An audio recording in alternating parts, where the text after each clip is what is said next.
Някога спирали ли сте се, за да се замислите как вярванията ви, ама наистина, оформят не просто гледната ви точка, а самата реалност, в която живеете? Ето точно това ще разгледаме днес, и то през погледа на една наистина основополагаща, но и доста сложна книга «Карти на смисъла» от Джордан Питърсън. Това е труд, който се гмурка дълбоко в идеята как ние буквално конструираме световете си. И ето един цитат от предговора на книгата, който според мен оцелва право в десетката. Той казва, че сме защитени от неща, които не разбираме, чрез нещо невидимо, и това е културата. Това е ключово, защото рамкира основния проблем.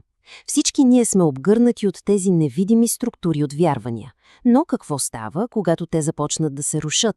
Значи, основната идея на Питърсън е, че светът не е просто, някакво място пълно с предмети. Не, той го нарича форум за действие. И какво точно значи това?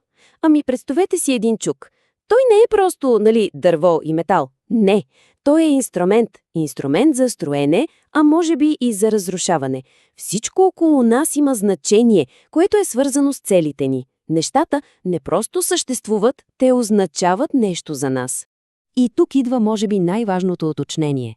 Когато говорим за смисъл, поне в тази книга, не си представяйте някаква сложна, абстрактна философия. Всъщност е точно обратното. Смисълът е нещо супер прагматично.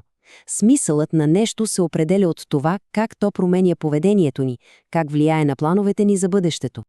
Добре, тази идея за прагматичният смисъл ни отвежда право в сърцето на цялата теория. А тя е, че нашата Вселена, светът, който преживяваме, е изграден от два фундаментални елемента – познатото и непознатото. Или, както Питърсън ги нарича, ред и хаос. Това е вечната двойка, която определя абсолютно всичко. И тези две, да ги наречем сили, не са просто някакви абстрактни понятия, съвсем не. В митовете по целия свят те са представени чрез много мощни образи, архетипи. От една страна имаме реда.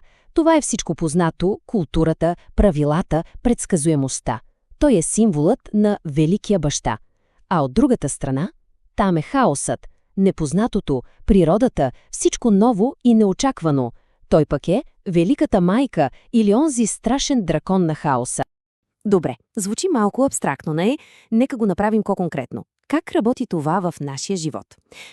Представете си, че си живеем в нашия подреден свят, всичко е предсказуемо, движим се по нашите карти, но изведнъж – бум! Появява се нещо, което не очакваме. Питърсън го нарича аномална информация и в този момент цялата ни подредена карта на света се срива и ние пропадаме. Пропадаме в хаос. И тук е супер важно да разберем нещо. Нито редът е изцяло добър, нито хаосът е изцяло лош. Редът, да, той ни дава сигурност, но ако е прекалено много, той се превръща в тирания, в застой. Хаосът, той е опасен, плашещ, но в същото време от него се ражда всичко ново. Всяко откритие, всяка иновация, всяко произведение на изкуството. Значи имаме ред, имаме и хаос, но има и трети, абсолютно ключов елемент, който стои точно между тях. И това сме ние. Индивида. Познаващия. Този, който трябва да се ориентира в тази вечна битка. В митологията този процес е олицетворен от пътя на героя. Но когато казваме герой, не си представяйте някой с суперсили и на метало. Не, тук героят е по-скоро начин на действие, процес. Това е онази част от нас, която казва: добре, това е страшно и непознато, но аз ще се изправя срещу него доброволно. Защо? За да извлече нещо ценно и да създаде нов, по-добър ред. И този процес, този героичен път, следва един и същ модел, който виждаме в митовете от хилядолетия. Първо, имаме стабилен свят, но нещо го нарушава.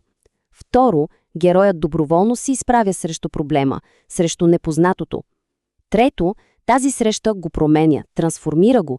И накрая четвърто, той се завръща с някакъв дар, с ново знание, което обновява цялото общество. И ето как изглежда това в действие. Героят напуска сигурността на стария свят, който вече не работи. Спуска се в хаоса, в неизвестното и се изправя срещу дракона. След това се връща, за да интегрира наученото. И какъв е резултатът? Един нов, по-силен, по-адаптивен свят. Добре, разбрахме за реда, хаоса и героя. И сега стигаме до големия въпрос, до централното послание на цялата книга. Къде по дяволите се намира смисълът в целия този танц? Къде да го търсим? Ами, отговорът е красив в своята простота. И този цитат го казва перфектно. Смисълът не е в това да се заключиш в абсолютната сигурност на реда. Нито пък е в това да се хвърлиш безразсъдно в хаоса. Не, той е точно на границата. Да живееш смислено означава да стоиш с единия крак в сигурното, познатото, а с другия в царството на безкрайните възможности. Така, нека да съберем всичко на едно място. Кои са ключовите изводи? Първо, нашите вярвания не са просто идеи. Те са карти, които ни помагат да действаме. Второ, животът ни е едно постоянно люшкане между ред и хаос. Трето, истинския растеж идва, когато доброволно се изправим срещу непознатото. И може би най-важното, смисълът е в този деликатен баланс между сигурност и възможност. И за финал ще ви оставя с един въпрос, който произлиза от всичко, което си говорихме досега. Като имаме предвид всичко това, кой път води до по-смислено съществуване? Пътят на вкопчването в сигурното и познатото или пътят на смелостта да се изправиш срещу непознатото, за да създадеш нещо ново?